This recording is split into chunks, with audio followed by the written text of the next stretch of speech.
Hello everyone, I'm Joan, and today we will be presenting our project titled Two Roads Diverge. Our group consists of 5 members: Kella, Wokim, Denise, Ziyan, and myself. As part of our Year 2 Professional Integration module, Leading and Guiding Through Music, our group conceptualized and executed Two Roads Diverge over the past 2 semesters. This project focuses on the themes of dreams and fears and is targeted at youths who are nearing the end of their compulsory education and who soon will have to make decisions on what they would like to pursue in the future.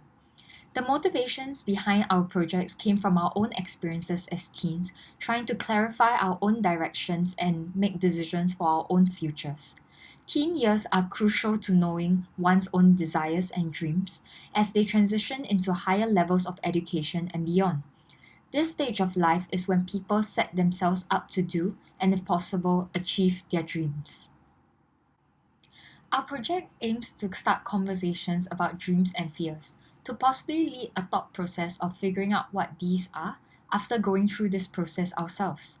Through this project, we hope to create a safe space for youths to engage in meaningful conversations about these topics, using our project as a catalyst and common experience for individuals. We work together with students from Eunoia Junior College and specifically the Music Elective program. Beyond just starting conversations about dreams and fears, we chose to work with these students to also showcase the different possibilities and aesthetics in music. Our project consists of 3 parts: an e-brochure, a 2-room installation, as well as a discussion session. I'll now pass the time over to Kella, who will share more with you about the different aspects of our project. The first part of our project consists of a 10-page e-brochure, which is an infographic guide to dreams and fears. The questions that were proposed in our installation is supported with quotes and additional information to further prompt the thought process of these students. And here is a snippet of the e-brochure. The second part of our project consists of a 2-room installation that was set up at Eunoia Junior College from 29th March to 6 April. The first room discusses about dreams, and we titled it Room 1 at a Fork in the Road. The photo on the left shows the setup for the first room, a rather simple setup of a laptop and 2 speakers. In front of the laptop, we have the instructions for the installation as well as a troubleshooting guide as a safety. To the left, there are 2 QR codes, which are the links to the e-brochure. And on the right photo, we have the teacher of the students at EJC, Mrs. Yeo, taking part in the installation. The first room involves a small activity where students would write what they must have and what they refuse to do on a post-it note and put it up on the canvas in front of them. This is a photo of the canvas after the students experienced the installation. And here is a short section of Room 1 at a fork in the road. Hello. Who are you? It's nice to meet you. Here, have a seat.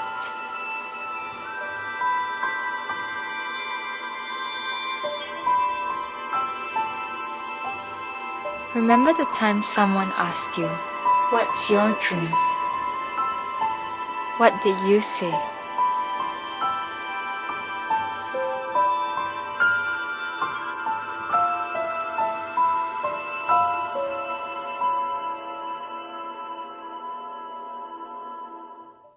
The next room of the installation is titled Room 3 Along a Chosen Path and discusses about fears. Some of you might be wondering where's Room 2, but we had to reduce the scale of our project due to logistical reasons and decide to remove our initial idea of Room 2. For Room 3, the setup is almost identical to the first room, with larger size speakers, which is actually due to the limitations of the equipment that we were able to loan from the school.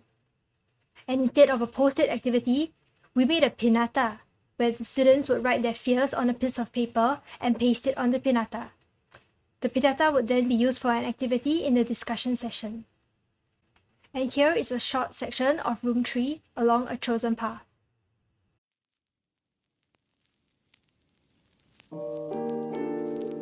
Hello, and welcome back to the second part of this installation. Earlier, we talked about what are dreams. Dreams being something that's non-negotiable to you. Maybe this question will come to mind. What if? What came to your mind at this very moment? Was it the possibilities that lie in your dreams? Or was it the fear of not achieving them? Or maybe a mixture of both? Maybe neither. Why not write down what you thought of on the colored papers provided?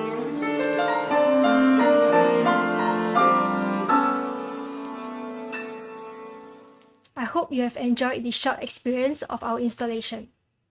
In fact, our original intention was an audio-only installation, and we held a trial run of it on the 18th February.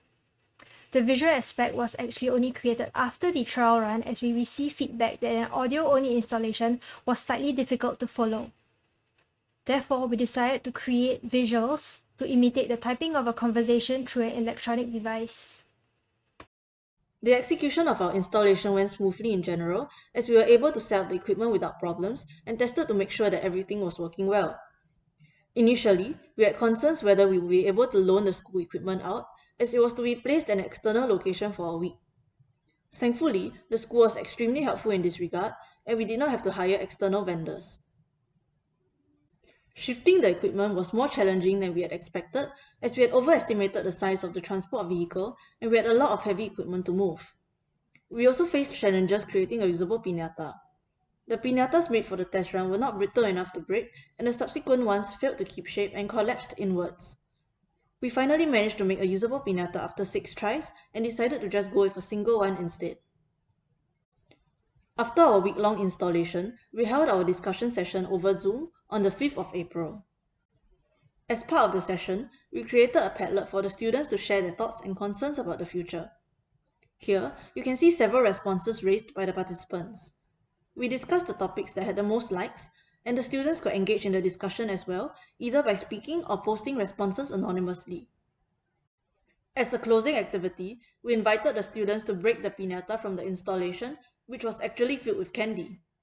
This was also to encourage them that it is possible to overcome and learn from their fears.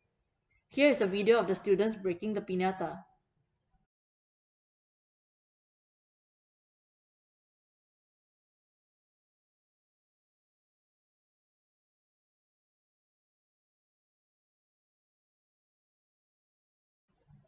Some changes we made from our trial run.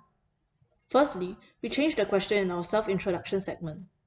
Initially, we were planning to ask the students to pick Impressionism or Expressionism as a way of getting to know them better. We changed the question to, what do you like about American music and why? As it would be better to choose a topic that would be more relevant to what the students have been learning about. The second change was that we reduced the number of activities as we felt that time was too tight. We made the forum discussion our main activity, and after gauging the extent to which the students spoke up, decided to do away with the breakout sessions. This allowed us to have a more comfortable amount of time to expand and touch on different ideas and viewpoints. It also helped us to have a much more insightful and engaging discussion with the students. Lastly, we were more conscious to scaffold the questions presented during the discussion.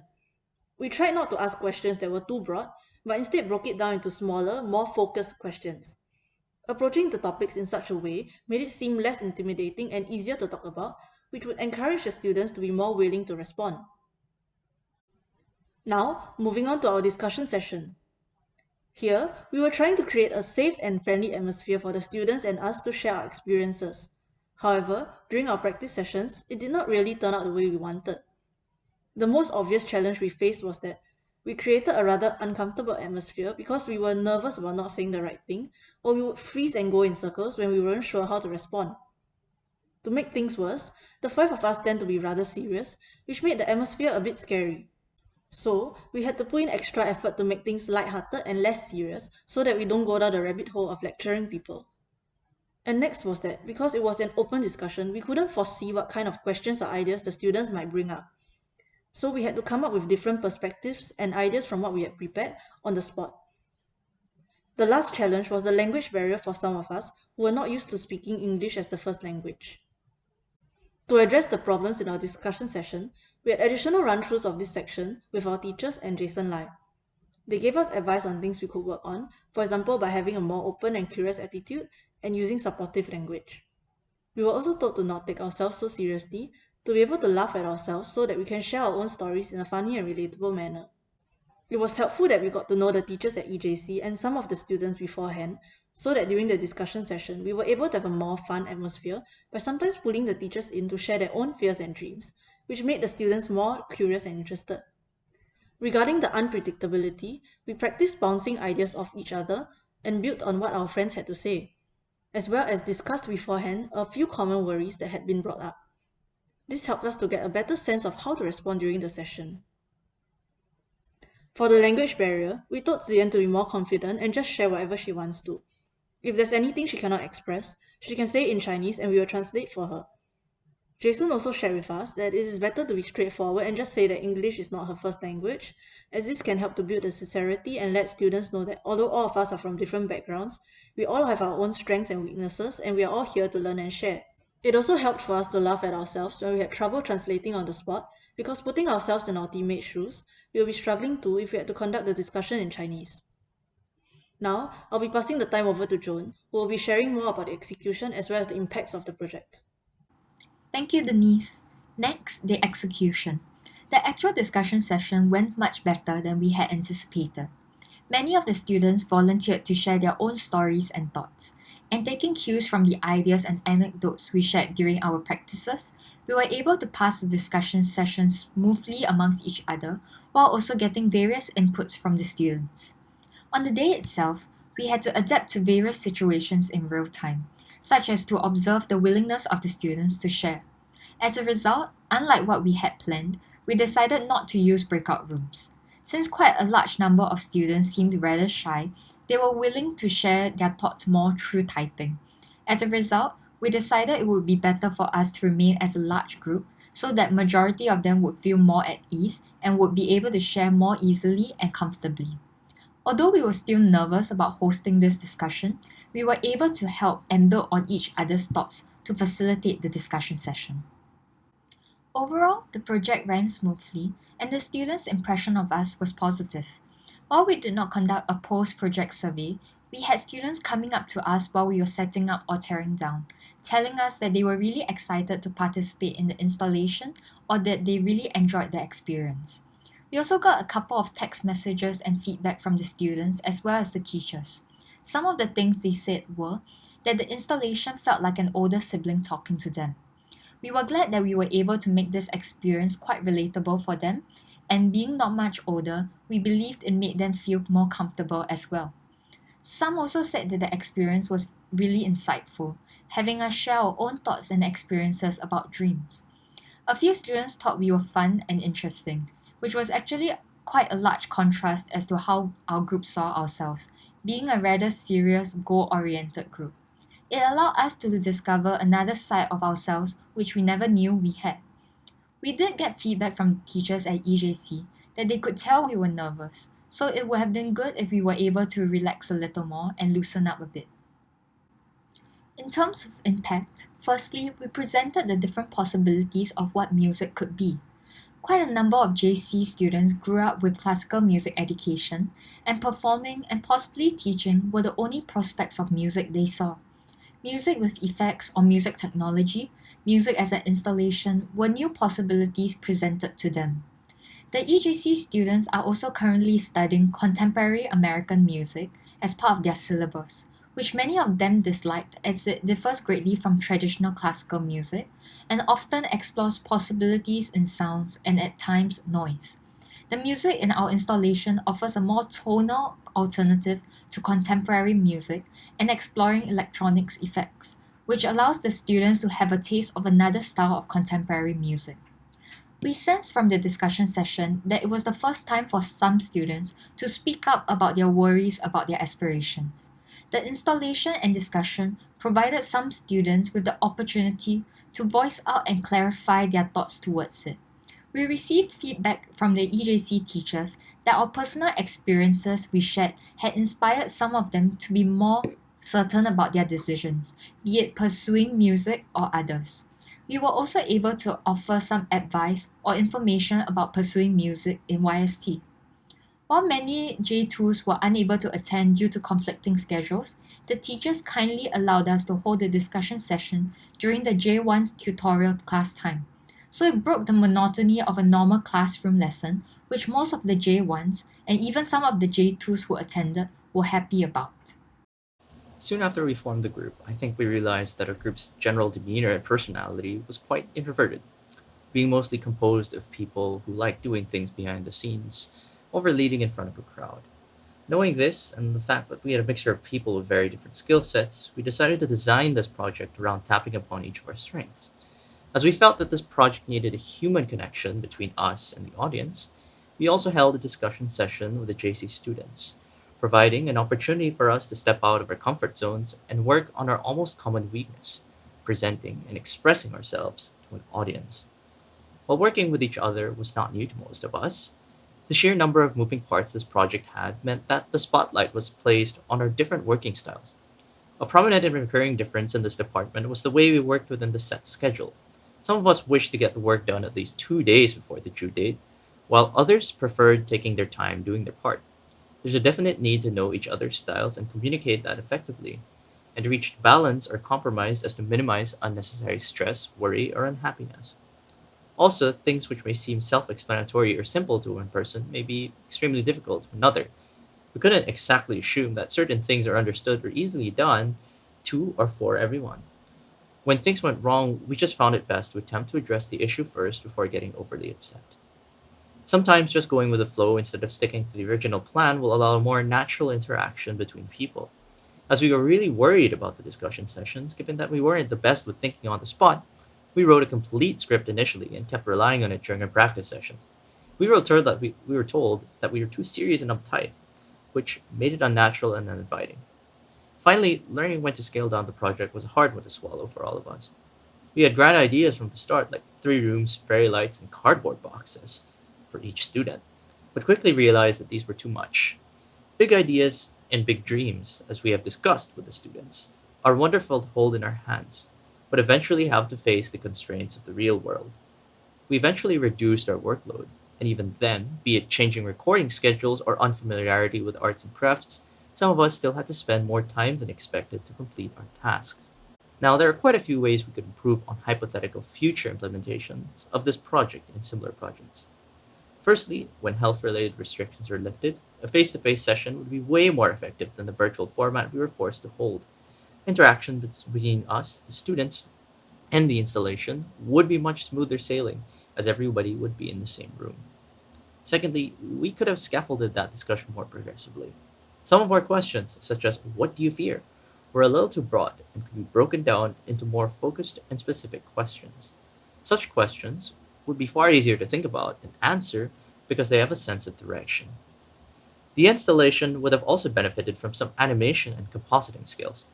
Sadly, none of us know how to make video animations, but being able to create such around our music would enhance the experience for everyone. Who knows, they could also draw some people in. Lastly, our physical setup could also benefit from a bit of tidying up.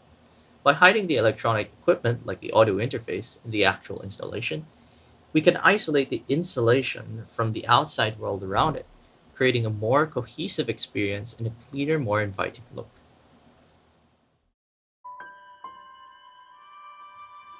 Hello. Who are you? It's nice to meet you. Here, have a seat.